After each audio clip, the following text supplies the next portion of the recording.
Have you ever judged someone in just a few seconds, only to discover you were completely wrong? What happened inside the Grand Regency Hotel that night left everyone speechless, and before the night was over, the people who laughed the loudest would wish they had never opened their mouths. It was a cold evening in downtown Chicago.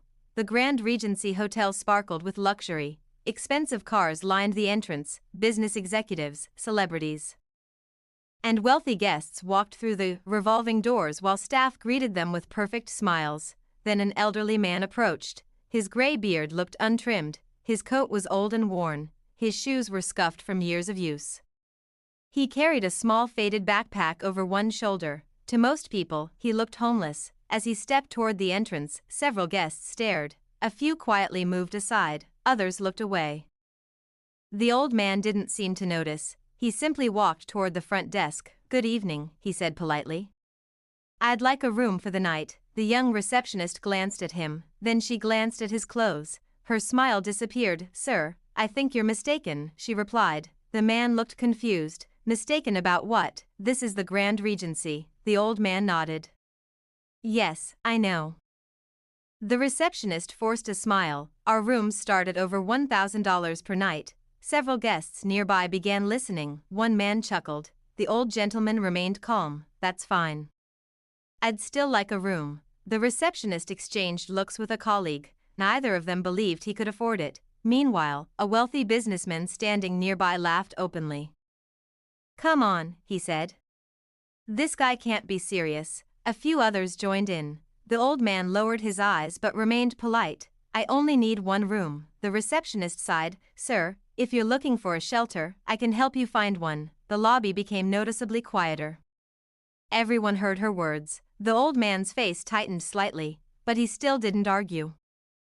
"I appreciate your concern," he said softly, "but I'd like a room here." The receptionist finally called security. Within moments, 2 guards arrived. "What seems to be the problem?" one asked. The receptionist pointed toward the old man. "He's refusing to leave." Several guests began recording with their phones. The guards approached. "Sir, we're going to have to ask you to leave." The old man looked at them calmly. "I've done nothing wrong. You are disturbing guests. I only asked for a room." One guard crossed his arms. "Please leave now." The old man slowly reached into his pocket. Some people expected him to pull out loose change. Instead, he produced a sleek black card. The receptionist barely looked at it. "It doesn't matter," she said. "We reserve the right to refuse service." The guards gently grabbed his arms. People watched. Some laughed, some shook their heads, others simply filmed. As the guards escorted him toward the exit, one woman whispered, "Poor guy."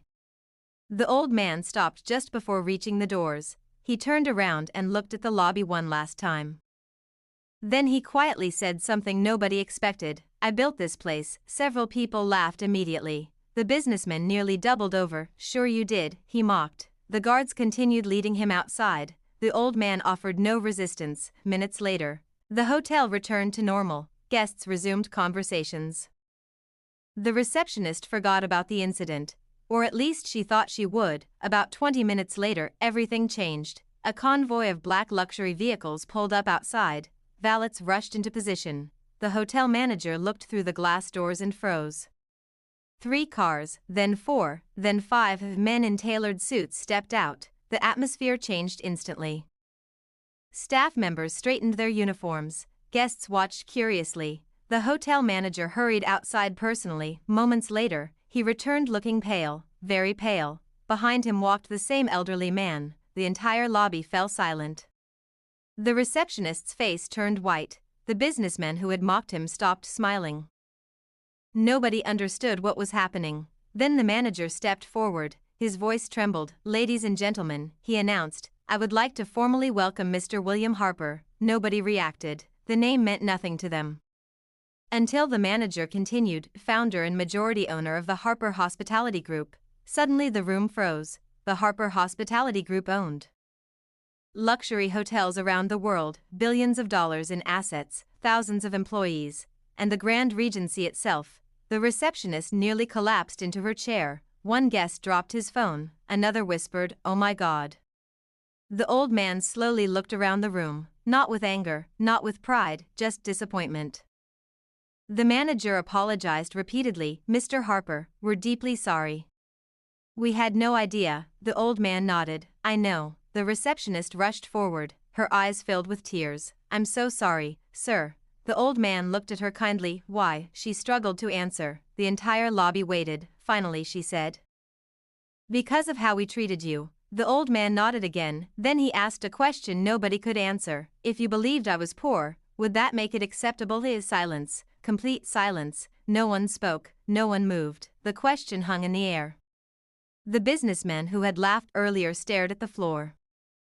The security guards looked embarrassed. The receptionist began crying. Mr. Harper slowly walked through the lobby, looking at each employee, each guest, each person who had judged him. Then he said something they would never forget.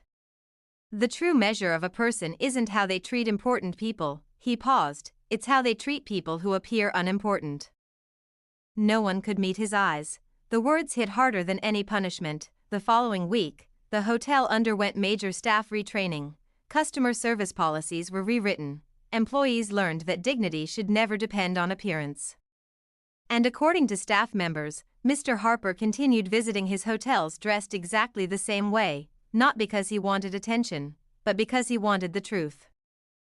He wanted to know how ordinary people were treated, and every time he walked through a lobby, he carried the same lesson with him: never judge a book by its cover, because the person standing in worn-out clothes may have a story you can't imagine, and sometimes, the person being pushed out the door owns the building. If this story made you think differently about how we treat people, leave a comment with the word respect and share this video with someone who needs to hear this lesson today.